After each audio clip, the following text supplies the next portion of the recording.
Hello students, स्वागत है आप सभी का एक बार फिर से हमारे इस ऑफिशियल यूट्यूब चैनल में जिसका नाम है एसोल सॉल्यूशन। मैं चंदन कुमार हाजिर हूँ आप सभी के सामने अपनी एक और नई वीडियो के साथ। सो गाइस, आज की इस नई वीडियो में हम जानेंगे वियतनाम युद्ध क्या था, वियतनाम वॉर क्या था, और साथ ही साथ उन सभी स्टूडेंट्स के लिए जो अपने ग्रेजुएशन या पोस्ट ग्रेजुएशन में वियतनाम वॉर्स को पढ़ रहे हैं। तो आज की नई वीडियो उन सभी स्टूडेंट्स के लिए मेंस राइटिंग के लिए बहुत ही ज़्यादा इंपॉर्टेंट है। सबसे पहली बात तो वियतनाम युद्ध क्या है, आज हम ये देखेंगे। इसके बाद में हम ये देखेंगे किस तरीके से वियतनाम वॉर के अंदर अमेरिका आता है और किस तरीके से अमेरिका को वियतनाम वॉर के अंदर हार का सामना करना पड़ता है, और ऐसे कौन कौन से कारण थे, ऐसी कौन कौन सी वजह रही जिस वजह से अमेरिका को वियतनाम वॉर के अंदर हार का सामना करना पड़ा। अगर आप लोग भी 6th सेमेस्टर के स्टूडेंट्स हो और आप वियतनाम वॉर को पढ़ना चाहते हैं आज की इस नई वीडियो में, तो आप सभी का स्वागत है। और आज हम डिटेल वाइज हम जानेंगे। आज की इस नई वीडियो में हमने कुछ आप लोगों के लिए लगभग 26 से 25 स्लाइड्स बनाई है जिसके थ्रू हम आप लोगों को अच्छी तरीके से एक्सप्लेन करने की कोशिश करेंगे। चलिए शुरू करते हैं।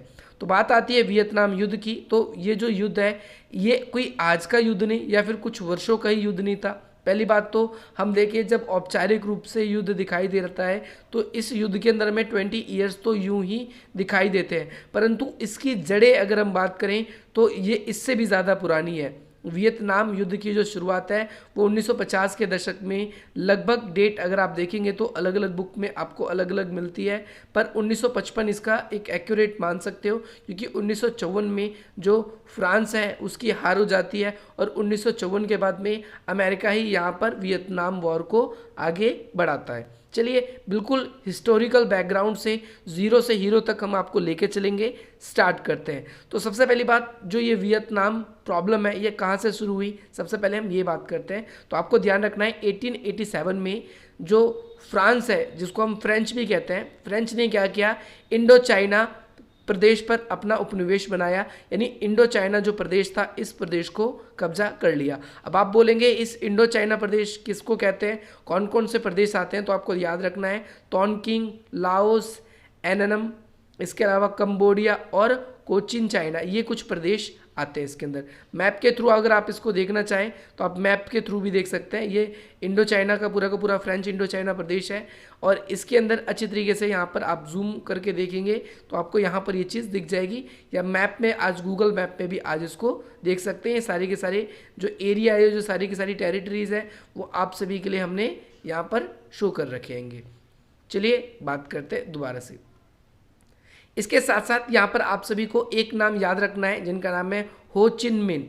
ये कौन थे, ये एक क्रांतिकारी नेता थे जो कि उत्तरी वियतनाम के प्रमुख नेता के रूप में थे, और इन्होंने क्या किया था, सोवियत संघ में इन्होंने समाजवाद की जो ट्रेनिंग है वो ली थी। कब से कब तक ली थी, 1923 से 1925 तक ली थी। और अक्टूबर क्रांति के बाद में, अक्टूबर में जो क्रांति हुई थी उसके बाद में ये एक महत्वपूर्ण नेता बनकर उभरे। इसके अलावा हम देखें हो चिन मिन जो है वो एक समाजवादी जासूस के रूप में अंतर्राष्ट्रीय स्तर पर कार्यरत थे। अब मैं आप लोगों को जरा इनको भी इनसे भी मिलवाना चाहूँगा, आखिर हो चिन मिन है कौन। तो आप ये उनकी फ़ोटो देख सकते हैं, ये उत्तरी वियतनाम के थे। इनके बारे में हमने आपको क्या क्या बताया, इनके बारे में आपको 4 चीज़ें बताई है। सबसे पहली क्या बातें बताई है कि भाई 1923 से 25 तक इन्होंने सोवियत संघ में ट्रेनिंग ली समाजवाद की, ये एक समाजवादी जासूस थे, और ये उत्तरी वियतनाम के एक महत्वपूर्ण नेता के रूप में उभरे, और साथ साथ अक्टूबर क्रांति के बाद में ये एक खास नेता बन गए थे। चलिए इसके बाद में हम बात करते हैं आगे। इसके बाद में 1930 में उन्होंने इंडो चाइना एक पार्टी थी उसका गठन किया वहाँ पर, और राजनीति में सक्रिय रूप से अपनी भूमिका निभाने लगे। किसकी बात हो रही है, हो चिन मिन की बात हो रही है। अब यहाँ पर बहुत ही इंपॉर्टेंट कॉन्सेप्ट मैं आप लोगों को समझाने जा रहा हूँ, जरा अच्छे तरीके से समझना। देखिए 1939 से लेकर 1945 तक क्या है, सेकेंड वर्ल्ड वॉर चलता है, और इस पूरे के पूरे सेकेंड वर्ल्ड वॉर के दौरान में अगर आप देखेंगे तो ये जो सेकेंड वर्ल्ड वॉर था, दूसरा जो ये विश्व युद्ध था, ये किन दो देशों के बीच में लड़ा गया या किन दो पक्षों के बीच में लड़ा गया। अगर हम इस सेकेंड वर्ल्ड वॉर की बात करें तो ये 2 पक्षों के बीच में लड़ा गया था। सबसे पहला पक्ष आप सभी को पता है कि ये कौन था, मित्र राष्ट्र था। कौन सा राष्ट्र था, मित्र राष्ट्र। मित्र राष्ट्र के अंदर कई सारी शक्तियां थी, इसके अंदर आप अमेरिका, सोवियत संघ, फ्रांस, ब्रिटेन, इसको मेनली याद रखेंगे। और दूसरे ऐसे थे जिन्हें हम धुरी राष्ट्र बोलते हैं। क्या बोलते हैं हम, धुरी राष्ट्र बोलते हैं। इसके अंदर जर्मनी, जापान और इटली शामिल थे। अब यहाँ पर सबसे इंपॉर्टेंट चीज़ आप लोगों को मैं बता रहा हूँ कि 1940 में जर्मनी ने फ्रांस पर कब्जा कर लिया, यानी फ्रांस पे काफ़ी हद तक जर्मनी डोमिनेट कर रहा था। तो अगर हम देखें तो ये जो पूरा का पूरा पोर्शन था, अभी आपने जो देखा, अगर आप वर्ल्ड मैप में देखेंगे इस पूरे के पूरे वियतनाम पोर्शन को, तो ये जो एशिया का साउथ के तरफ का जो ये पार्ट है, इस पूरे के पूरे पोर्शन पे जो है जापान है वो कब्जा हो जाता है जापान का, कब? सेकेंड वर्ल्ड वॉर के टाइम पे। तो यहाँ पर 1945 तक, कब तक? 1945 तक उनका कब्जा रहता है इस जगह पर, जापान का। लेकिन 1945 में जब जापान के हिरोशिमा और नागासाकी पर परमाणु बम अमेरिका के द्वारा गिराया गया, उसके बाद में जापान ने युद्ध से अपने घुटने टेक दिए, या फिर कह सकते हैं युद्ध में अपनी पराजय स्वीकार कर ली। इसके बाद से ये प्रदेश दोबारा से अमेरिका के अंडर में आ गया। लेकिन अमेरिका के सामने उस समय दो प्रॉब्लम थी। पहला, इस समय एक तो चीन जो है, चीन इस पूरे के पूरे प्रदेश में चाइना की भी आर्मी थी, और चाइना भी मित्र राष्ट्रों के साथ ही उस समय सेकेंड वर्ल्ड वॉर के अंदर लड़ रहा था, आपको ध्यान रखना है। साथ साथ फ्रांस जो है वो दोबारा से इस पूरे के पूरे प्रदेश पर, क्योंकि फ्रांस का ही इस वॉर से पहले कब्जा था, तो फ्रांस भी दोबारा से इस क्षेत्र पर कब्जा करना चाहता था।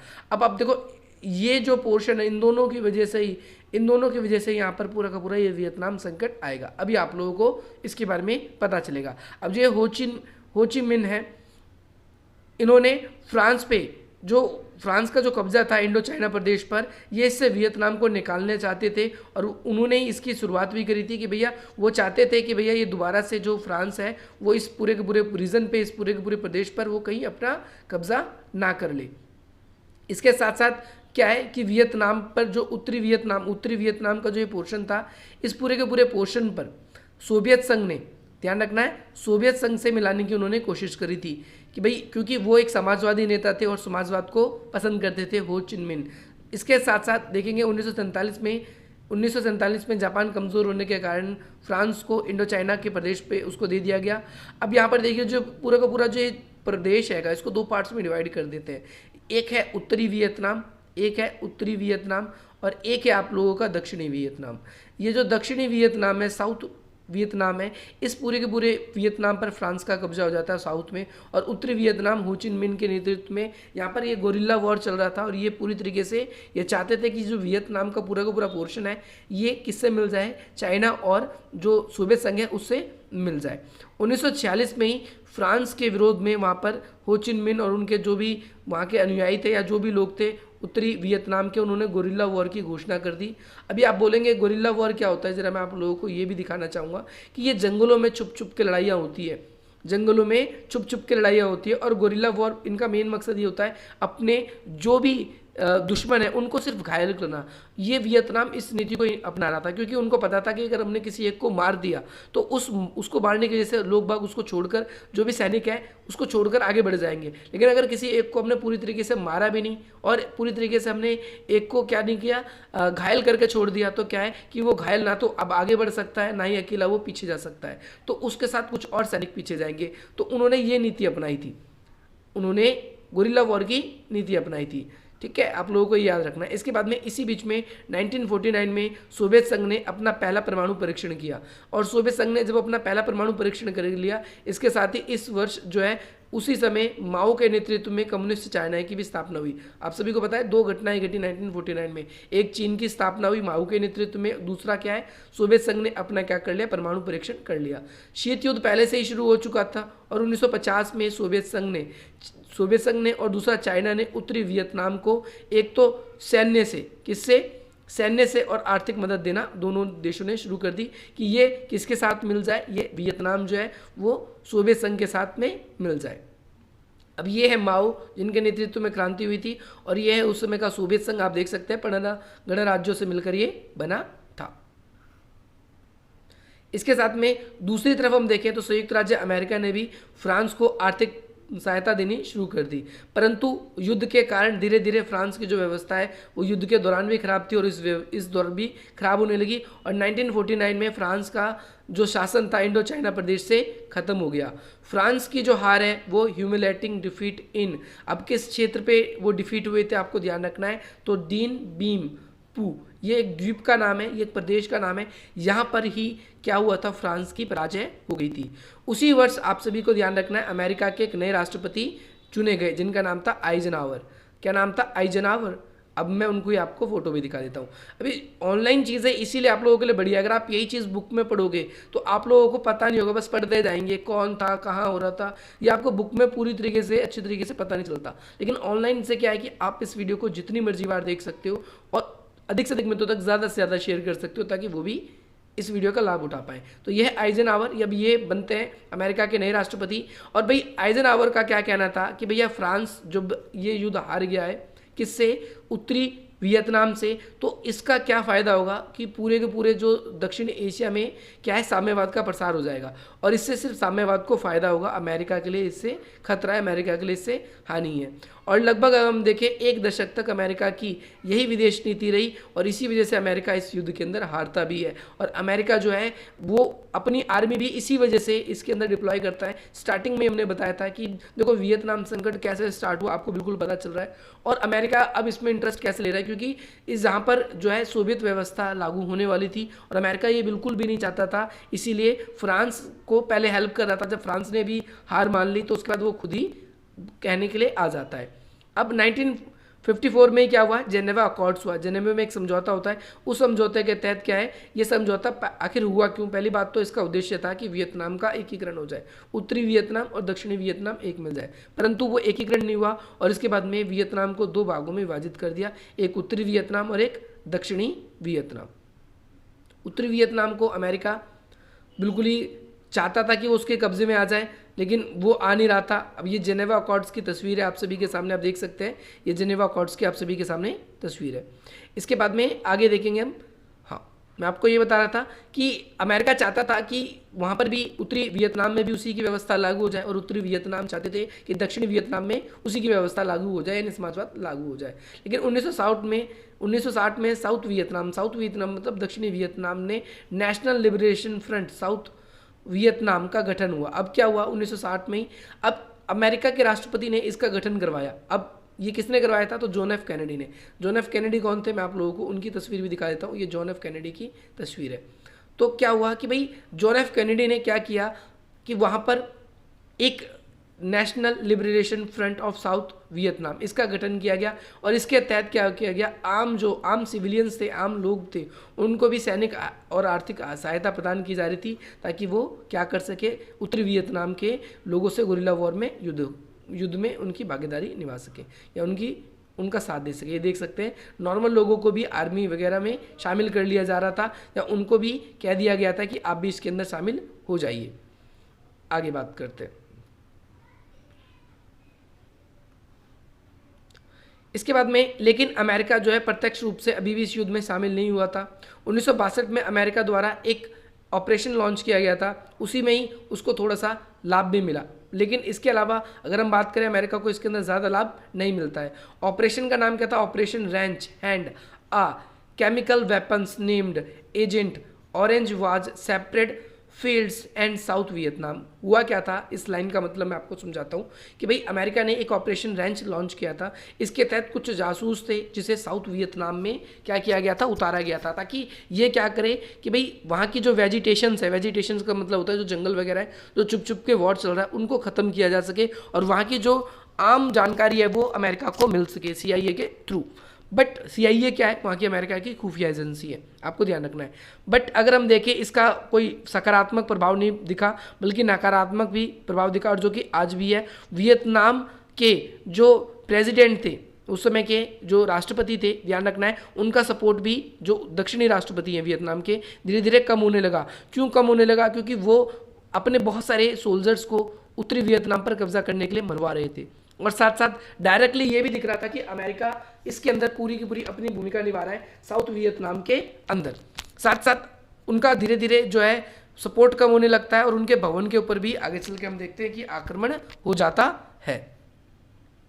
इसके साथ साथ अब उनके भवन पे आक्रमण क्यों होता है, इसके बारे में बता देते हैं थोड़ा सा हम आप लोगों को।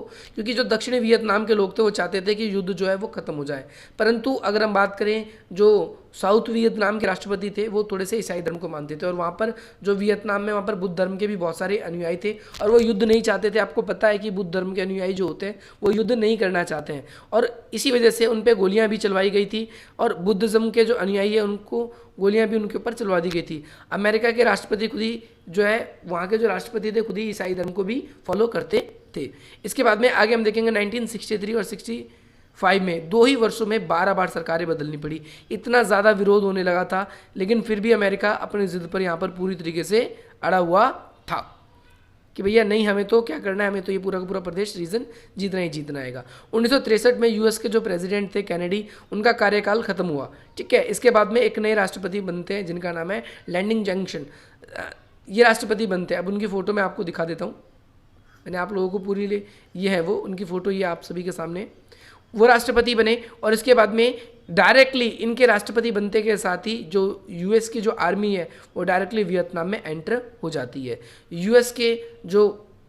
यूएस ने अपनी आर्मी वहाँ पर जब उतारी तो उसके पीछे एक तर्क दिया, जो मैडॉक्स डिस्ट्रॉयड शिप था अमेरिका का, उस पर अटैक किया गया था, ये आरोप लगाया उन्होंने। और इसके अलावा गल्फ ऑफ टॉनकिंग से उन्होंने पहले आक्रमण किया, किसने? अमेरिका ने। इसके बाद में अमेरिका की आर्मी को धीरे धीरे अधिकार दे दिए गए। 1965 में अगर हम बात करें, अमेरिका पूरे हथियार के साथ में, पूरे अपने सैन्य साजो सामान के साथ में कहाँ पर? वियतनाम में एंटर होती है, जैसा कि ये तस्वीर आपको दिखा रही है। ओके, इसके बाद में हम देखेंगे 1969 में 69 तक अमेरिका की जो लगभग 5.5 लाख अब आर्मी देखेंगे जो है वो वियतनाम में थी, लेकिन स्टार ऑपरेशन के अलावा इन्हें कोई भी सफलता नहीं मिली, बल्कि इनको नुकसान ही हुआ।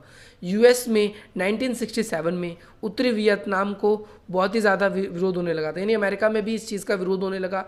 इस विरोध के कारण जो है लिंडन जो है वो दोबारा राष्ट्रपति पद का चुनाव नहीं लड़ पाते, और वहाँ पर नए राष्ट्रपति आते हैं जिनका नाम होता है रिचर्ड नैक्सन। आपको याद रखना है। अब उनकी फ़ोटो भी, उनकी भी तस्वीर आपको दिखा देते हैं। तो ये उनकी तस्वीर है, ये नए राष्ट्रपति अमेरिका के बनते हैं।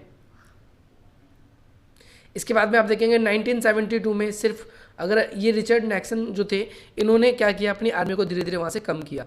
वहाँ पर अगर आप देखेंगे तो 3 वर्ष पहले 5 लाख आर्मी थी, लेकिन अब वहाँ पर सिर्फ 65,000 ही आर्मी बच गई। वैसे तो रिचर्ड नैक्सन वियतनाम और अमेरिका की सेना को कम करने की बात करते थे वियतनाम से, परंतु उसके पीछे उनकी एक खास एजेंडा था। 1971 में उत्तरी वियतनाम ने साउथ वियतनाम के कई क्षेत्रों पर कब्जा कर लिया था, और इसके बाद में अमेरिका ने 20,000 टन मिसाइलों से वहाँ पर हमला किया, जिसमें बहुत सारे लोगों की जाने गई थी, जिससे फिर से दोबारा से तनाव आ गया था। इसके बाद से इन्होंने क्या किया कि वहाँ से अपनी आर्मी को अगेन वापस लेने की दोबारा से घोषणा कर दी। इसके बाद में नैक्सन ने 1973 में पेरिस प्रस्ताव पर हस्ताक्षर किए और युद्ध विराम चाहा, परंतु वियतनाम ने फिर से दक्षिणी वियतनाम पर, जो उत्तरी वियतनाम के लोग हैं उन्होंने दक्षिणी वियतनाम पर उसको कब्जाने की कोशिश शुरू कर दी। और अप्रैल देखेंगे आप 1975 में साउथ वियतनाम की जो राजधानी है जिसका नाम है साइगॉन, उस पर कम्युनिस्ट द्वारा पूरी तरीके से कब्जा कर लिया गया, और 1975 में ही उत्तरी और दक्षिणी वियतनाम का विलय या एकीकरण कर दिया गया, और इस पे जो है समाजवाद की जो विचारधारा है वो पूरी तरीके से लागू हो गई। अमेरिका ने इस पे बहुत ज़्यादा कोशिश करी, बहुत ज़्यादा प्रयास करे अमेरिका ने कि कहीं से, ये देख सकते हो आपके लिए ये एक तस्वीर मैंने इसलिए लगाई है कि पूरी तरीके से कैसे वो कंट्रोल अपने हाथ में ले लेते हैं। इसके बाद में इस पूरे के पूरे युद्ध में अगर हम देखें तो अमेरिका के 58,000 से भी ज़्यादा सैनिक मारे गए, उत्तरी वियतनाम के 11 लाख से अधिक सैनिक मारे गए, और साथ साथ अगर आप देखेंगे तो दक्षिणी वियतनाम के 2.5 लाख से भी अधिक सैनिक मारे गए, लगभग 20 लाख आम नागरिक मारे गए। तो इतनी ज़्यादा त्रासदीपूर्ण रही। अमेरिका को इतनी बुरी हार का सामना आज तक कभी किसी युद्ध में हम देखें तो नहीं हुआ जितना कि वियतनाम वॉर में हुआ। अब आप बोलेंगे अमेरिका को इस जगह पर इतनी लॉसेस क्यों हुए, क्या कारण था, अमेरिका क्यों नहीं जीत पाया वियतनाम को? तो अब हम ऐसे उन कारणों के बारे में बात करेंगे जिसकी वजह से जो अमेरिका है वो उत्तरी वियतनाम को नहीं जीत पाता।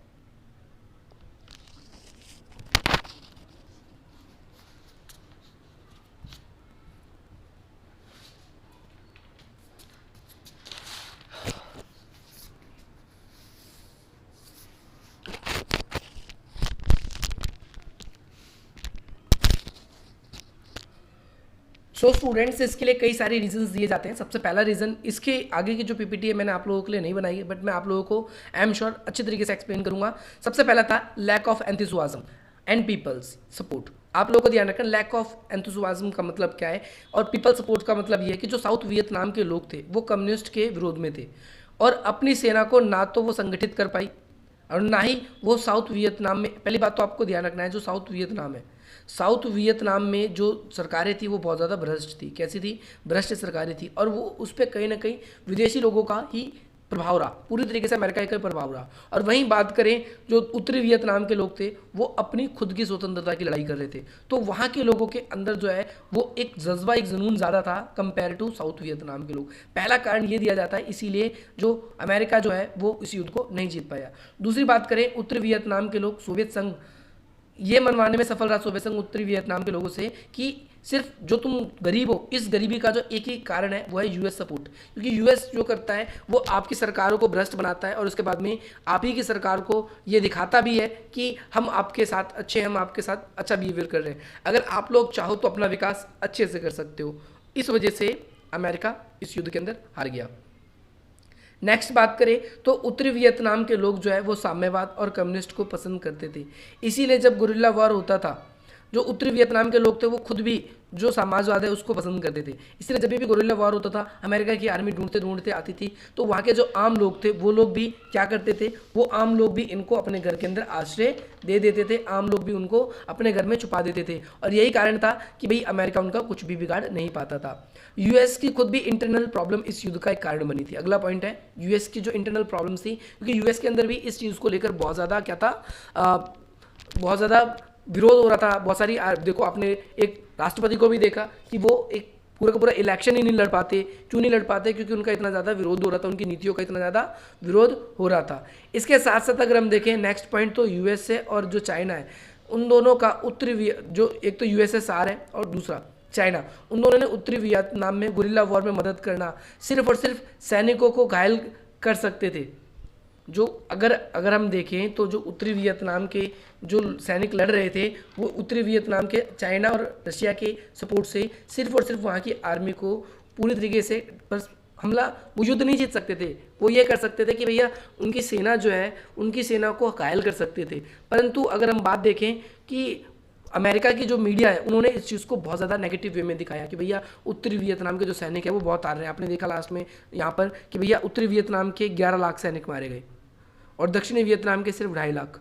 तो यहाँ पर अंतर आपको दिख रहा है। दूसरी चीज़ यहाँ पर आपको एक चीज़ दिख रही है कि अमेरिका के सिर्फ 58,000। तो ये चीज़ वहाँ पर जनता के ऊपर इसका पॉजिटिव रिस्पांस पड़ा उत्तरी वियतनाम के लिए।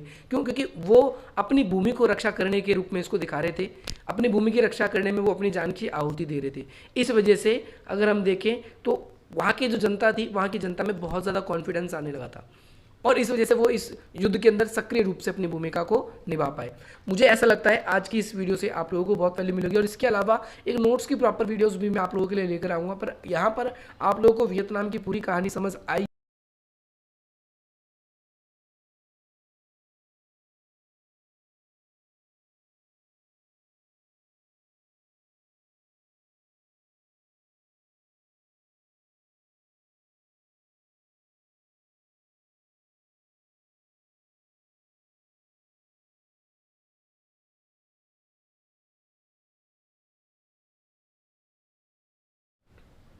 इस गर्मी के अंदर 24 मिनट से, लास्ट 24 मिनट से मैं आप सभी के लिए इतनी मेहनत कर रहा हूँ। अगर आप लोगों को ये वीडियो पसंद आ रही है तो आप इस वीडियो को लाइक करें, अधिक से अधिक मित्रों तक शेयर करें, और अगर आप चाहते हैं कि इसी प्रकार से आप लोगों की हमारी तरफ से मदद होती रहे तो आप हमारे चैनल को सब्सक्राइब भी ज़रूर करें। इसके अलावा अगर आप चाहते हो कि आप हमसे कनेक्ट होना चाहते हो तो आप इस तरीके से हमसे कनेक्ट हो सकते हो और अपनी कोई भी डाउट्स है, अपने कोई भी क्वेरी आप हम तक अपनी क्वेरी को पहुंचा सकते हो। इसके अलावा इंस्टाग्राम के भी हमने कुछ लिंक्स दिए गए डिस्क्रिप्शन बॉक्स में, एक तो मेरा पर्सनल भी है, एक हमारा ऑफिशियल अकाउंट का भी है। तो उन दोनों पे जाकर आप हमें फॉलो भी कर सकते हैं और अपनी जो भी क्वेरी डाउट्स हैं वो भी हमें शेयर कर सकते हैं। इसके अलावा कोई भी नया नोटिफिकेशन आएगा या जो भी आप सभी के लिए हमारी तरफ से हेल्प हो सकती है अपने एग्जाम से रिलेट करती हुई, तो हम आप लोगों के लिए ज़रूर हेल्प करेंगे। चलिए मिलते हैं हम आपसे अपनी अगली वीडियो में। जय हिंद, जय भारत।